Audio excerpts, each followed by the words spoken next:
So if you imagine your uh, fire management officer and you're monitoring your risk and you know your day is a red flag day or it's a high risk day, you're using your weather stations to know what type of condition you're in for the day. It doesn't really give you incident specific information. So it doesn't tell you about an individual fire. It just tells you about a broad area of risk. The second piece of technology I want to talk about is designed specifically for monitoring real-time information, uh, real-time events, and really getting eyes on an event as it occurs. So we can go in and look at what this looks like for the Tonto National Forest, for example. They have a network of 6 real-time cameras that record 1080p real-time 30 frames per second video. They can log in and investigate smoke reports. They can monitor suppression activities. They can check everything from sites that might be used for camping that could have an escaped campfire to 911 calls for an event in progress. So this is something that really enhances situational awareness for an individual event. So just to kind of give you an overview of this here, we have an image that can be displayed either privately. So this would be a completely private access network, or you can share that information with the public for a community safety and outreach program.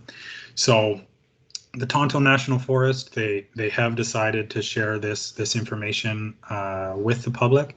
So you can just go to FTS360overwatch.com and you can monitor these cameras live. You can see exactly what the fire community is looking at. So if there's a fire within a 5-mile range of this mountaintop, they're going to be zoomed in on it, they're going to be watching it, and the public can watch it as well.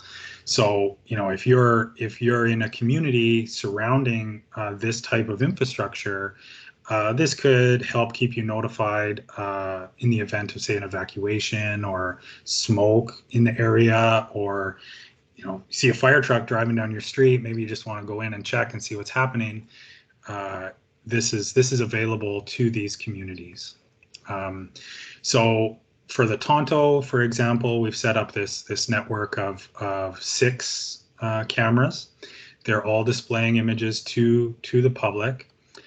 We can look at the map on the side here. We can see exactly where those cameras are pointed.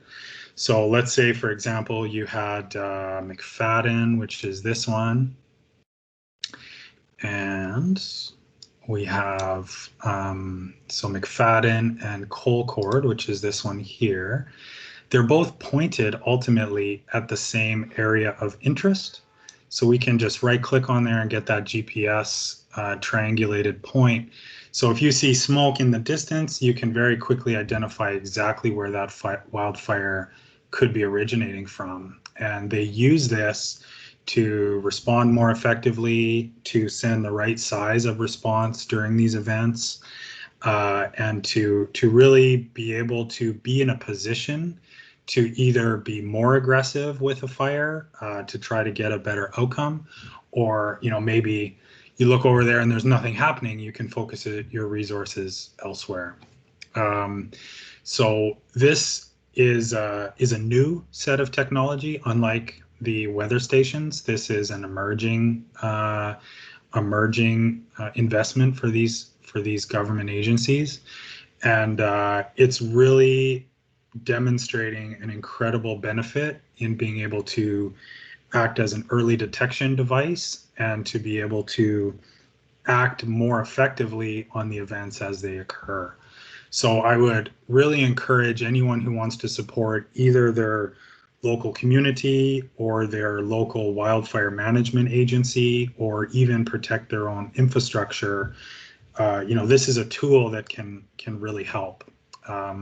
For example, if this was positioned on the top of a transmission line instead of on the top of a lookout, and you share this link with your local fire management officer, they can see exactly what's going on at your area of interest.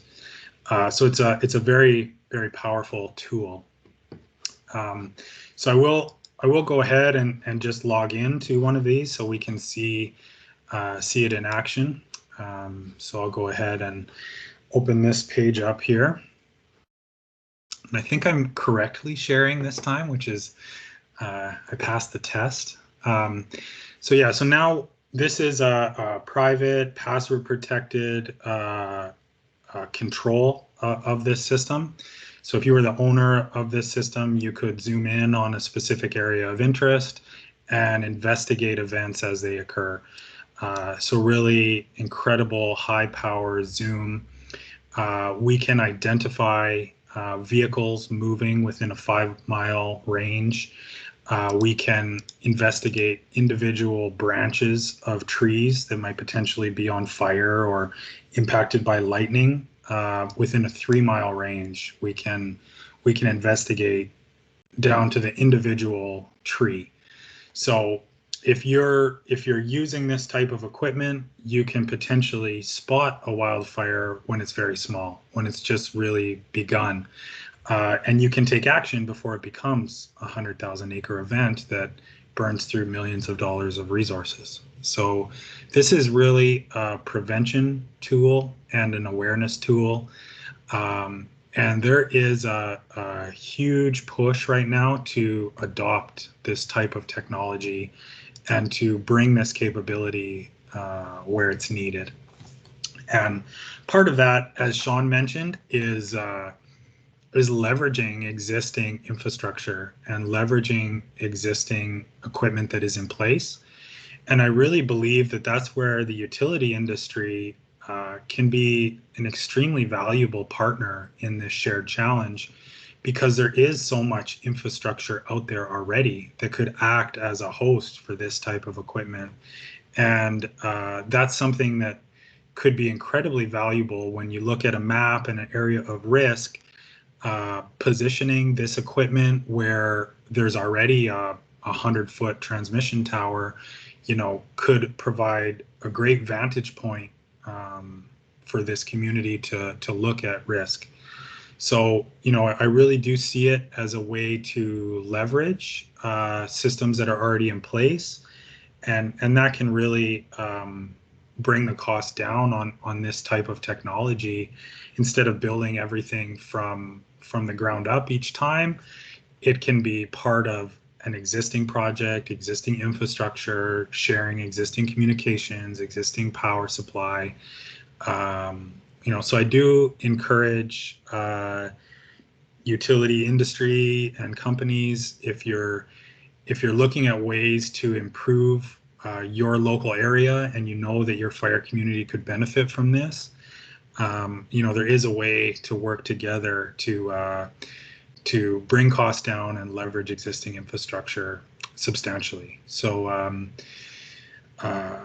yeah, that was the second part that I wanted to share, is really situational awareness, linking weather data, which ultimately drives fire behavior, with real-time video analytics and imagery that allows a person watching these events to take action, both for safety and for risk mitigation.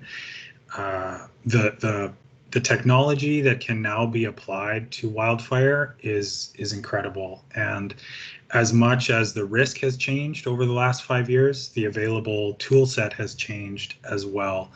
And it really is a great time to be engaged with wildfire, because there's so much happening that can really change some of these terrible outcomes that we're all witnessing, and allow us all to be more aware and more proactive, and take better actions with better information, so that we can have ultimately better outcomes for our communities and for the areas that we care most about.